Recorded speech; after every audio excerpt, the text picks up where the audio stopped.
আপুনি বিপদত পৰিছে সেইদিনা হোষ্টেলৰ পৰা উভতি অহাৰ সেই ল'ৰাজন যেতিয়া হোষ্টেললৈ যাবলৈ লয় সেইখিনি সময়ত যদি মাকক গৈ কয় যে মা কিবা এটা লাগিছিল নহয় মোক কাপোৰৰ জাপৰ পৰা মোৰ মায়ে কেনেকৈ 500 টকা কেনেকৈ 1000 টকা উলিয়াই আনি আপোনাৰ হাতত বুজি দিব আপুনি গমেই নাপাব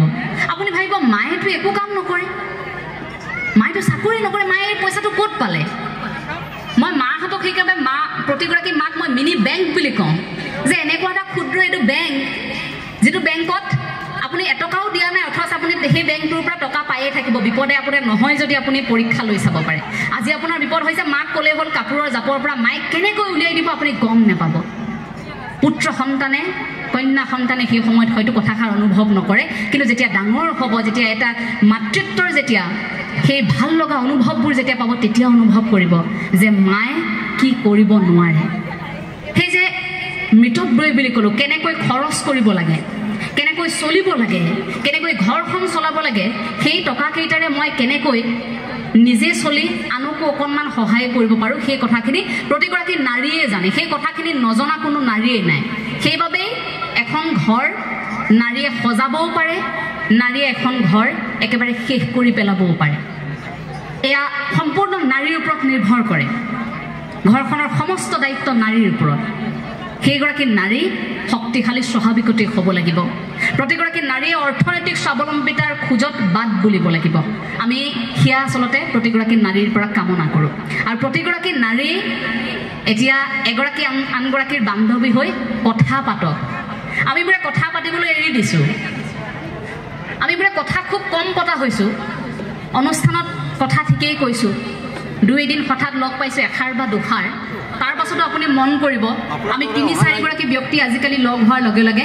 আমি এষাৰ দুষাৰ কথা পাতি লগে লগে আমি সেই এবেগ এতিয়া পৃথিৱীখনত ব্যস্ত হৈ পৰোঁ অৰ্থাৎ আমি হাতত থকা মোবাইলটোলৈ ব্যস্ত হৈ পৰোঁ পৰোঁনে অকণমান সময় লগ পাওঁ আমি দুখন এখন ফটো উঠোঁ তাৰ লগে লগে আমিতো ঘৰতো গৈ সেইখিনি কাম কৰিব পাৰোঁ মোবাইলটোতো ঘৰতো চাব পাৰোঁ কিন্তু বহুদিনৰ মূৰত পৰিয়ালৰ এজন লগ পাইছোঁ সেই সময়ত কথা পতাৰ সলনি আমি কি কৰোঁ আমি অকণমান সময়তে আকৌ আমি সেই ব্যক্তিগত স্বাৰ্থত সোমাই পৰোঁ আমি আকৌ হাতৰ মোবাইলটো লওঁ গতিকে আমি যে কথা পাতিবলৈ এৰি দিছোঁ এইটো এটা লাহে লাহে বেমাৰ হৈ পৰিছে সেইবাবে আমি অকলশৰীয়া হৈছোঁ আৰু সেইবাবে